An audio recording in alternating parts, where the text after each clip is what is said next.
Hello நண்பர்களே, நான் உங்கள் ஸ்ரீராம். இன்னைக்கு நம்ம வீட்டு விஞ்ஞானி யூடியூப் சேனலில் என்ன பார்க்க போகிறோம் அப்படின்னு பார்த்தீங்கன்னா, கண்ட்ரோல் ஸ்ட்ரக்சர்ஸ். ஓகேங்களா? கண்ட்ரோல் ஸ்ட்ரக்சர்ஸில் இஃப் எல்ஸ் ஸ்டேட்மெண்ட் அப்படிங்கிறத பைத்தானை நம்ம இன்னைக்கு பார்க்க போகிறோம். ஓகேங்களா? ஸோ இது ஒரு முக்கியமான அப்ளிகேஷன் அண்ட் யூஸ் ஆகக்கூடிய ஒரு ஃபங்க்ஷன் அண்டு இதே மாதிரி பார்த்தீங்கன்னா ரொம்ப பேசிக்கான ஃபங்க்ஷனும் கூட. ஸோ வாங்க நம்ம இன்னைக்கு அதை பார்க்கலாம். நம்ம ஷெல்ஃபுள்ளே போகலாம். ஓகே,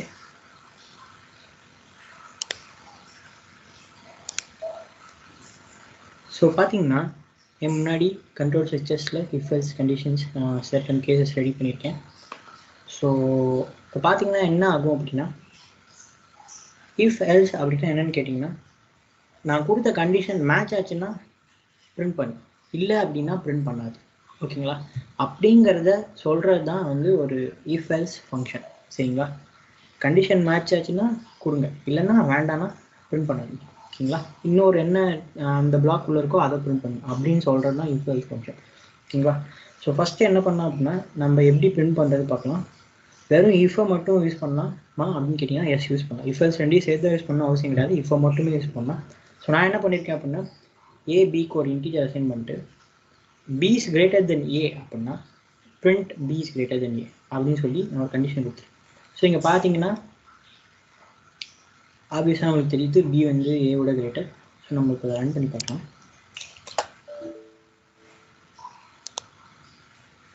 ஸோ பார்த்தீங்கன்னா அதுதான் இங்கே நம்மளுக்கு காமிக்குது. ஸோ நான் ஆல்ரெடி ரன் பண்ணதுனால எனக்கு பாப்அப் காமிச்சிருக்கு. ஸோ ரன் பண்ணியாச்சு. So b is greater than a தான் எனக்கு மறுபடியும் பிரிண்ட் ஆயிருக்கும். ஓகேங்களா? ஸோ இப்போ நம்ம இந்த ரெண்டு இதையும் கமெண்ட் பண்ணிடலாம்.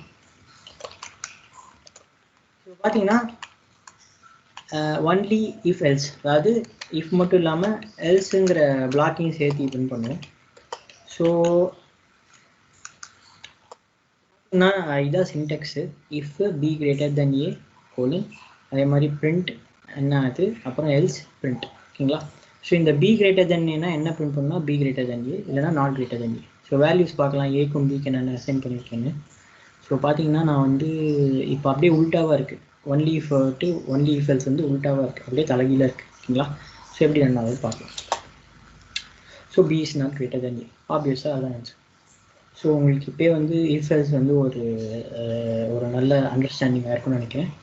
கண்டிஷன் மேட்ச் ஆச்சுன்னா இந்த பிளாக் ரன் பண்ண, கண்டிஷன் மேட்ச் ஆகலைன்னா இன்னொரு பிளாக் ரன் பண்ண. ஓகேங்களா? ஸோ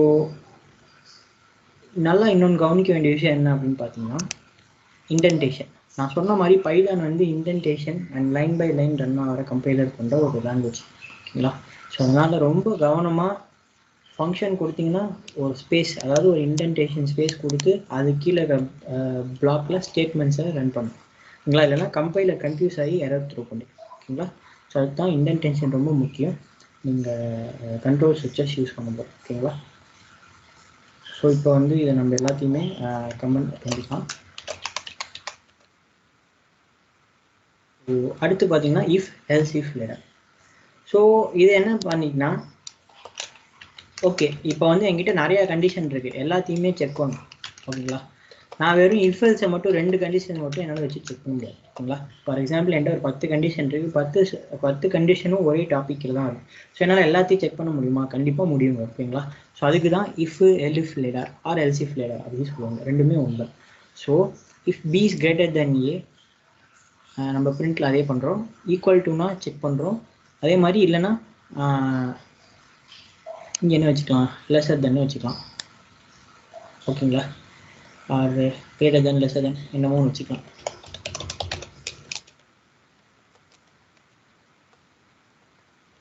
ஸோ இதான் நம்ம பண்ணியிருக்கோம்.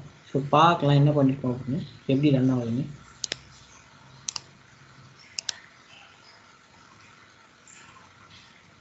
ஸோ பார்த்தீங்கன்னா நம்ம கொடுத்த கண்டிஷன் வந்து பி இஸ் கிரேட்டர் தென்னா ஓகே, கண்டிப்பாக பி கிரேட்டராக இல்லை, ஈக்குவல் டுவும் கிடையாது. ஸோ லெஸர் தென் தான், அதுதான் இங்கே பிரிண்ட் ஆகிருக்கு. ஓகேங்களா? ஸோ ஆனால் இங்கே நம்ம ஒரு மாற்றி செஞ்சுருக்கோம். பார்த்தீங்கன்னா பி இஸ் லெஸர் தென் ஏன்னு கொடுக்கணும், ஏ இஸ் லெஸர் தென் பின்னு கொடுத்துருக்கோம். ஓகேங்களா? ஸோ ரொம்ப கேர்ஃபுல்லாக இருங்க. இப்போ நான் பண்ண தப்பி நீங்களும் மறுபடியும் பண்ணக்கூடாது. ஓகே?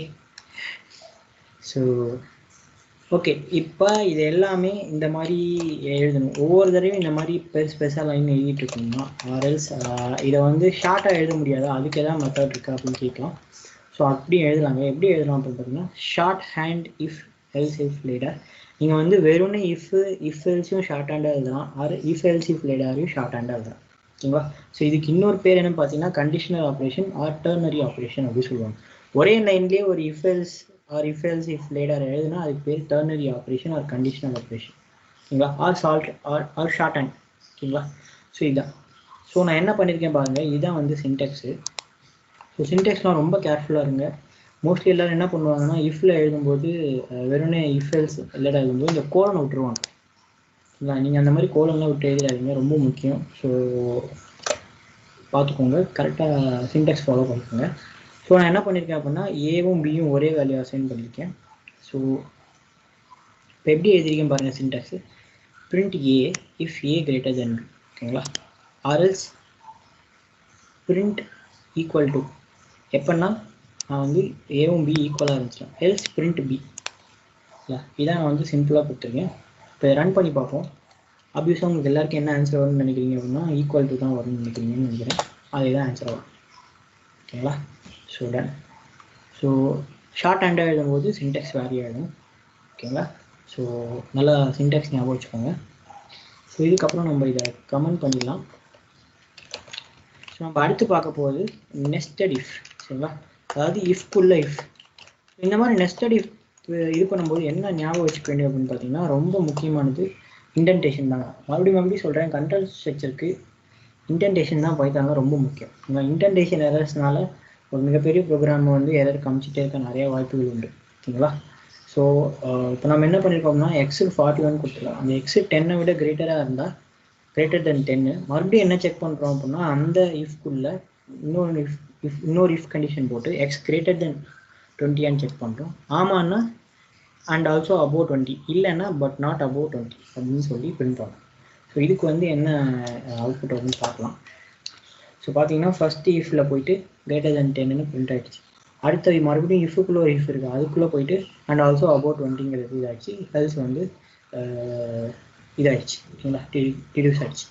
ஸோ இதுதான் வந்து நெஸ்டட் இஃப் ஆப்ரேஷன். ஓகேங்களா? ஸோ ஃபைனலாக நம்ம வந்து இன்னொரு கண்டிஷன் பார்ப்போம்.